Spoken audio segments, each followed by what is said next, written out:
Yesterday afternoon, KPA authorities raided the town of Montrose, Colorado. Their goal, in the words of the enemy, was to neutralize high-value citizen targets. But this was not a measured response to American insurgency. This was innocent blood running red on Main Street. Your families and friends shot down like animals. One of the Montrose resistance cells reportedly escaped after a brutal firefight in a nearby neighborhood. We can only hope that these freedom fighters made it to one of their safe zones somewhere in a sea of abandoned suburbs. But whatever their fate, we will fight on. Don't believe the lies of the Korean-controlled media. We are the channel of truth, and this is the voice of freedom. These photos came to me by way of a friend with contacts deep in the resistance. I think we all suspected. No, we knew that atrocities like this were happening, but the proof was so horrifying it's almost surreal.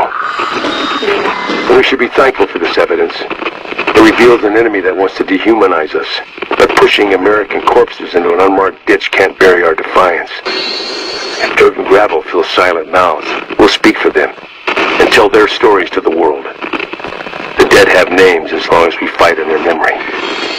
This land will be our land again. Even now, the resistance is planning attacks that can lead to victory in one of our greatest cities.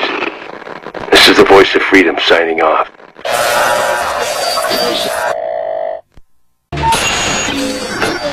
We've confirmed news of a daring attack today against the primary KPA supply depot in Montrose. Although the resistance suffered heavy losses, the mission was called a success. The courage and sacrifice of these men and women won't be forgotten. But our enemies have also marked this day. Throughout the occupation zone, the KPA has increased security and pressured civilians to identify resistance members. Citizens have disappeared in alarming numbers with reports of torture and executions. Some question the risks of rebellion. They fear reprisals, the boot to the door in the middle of the night. The price of our liberty has always been high. We must stand together now or not at all. This is the voice of freedom. The resistance is attempting to contact cells beyond the Montrose area. It's hard to determine what's happening outside the wall, but our KPA sources report that several patrols have gone missing. And the ones that survived have nothing but horror stories. After the EMP went off, and the electronic grid that sustained us broke apart, our nation fell into a kind of a madness. I remember that first winter, desperation sweeping the country. People turned on each other. And worse, as food grew scarce. Many beyond the wall have no allegiance to any cause other than their own survival. If you must deal with them, be advised they can be unpredictable, and a fair number outright insane. Let's be careful out there. This is the voice of freedom.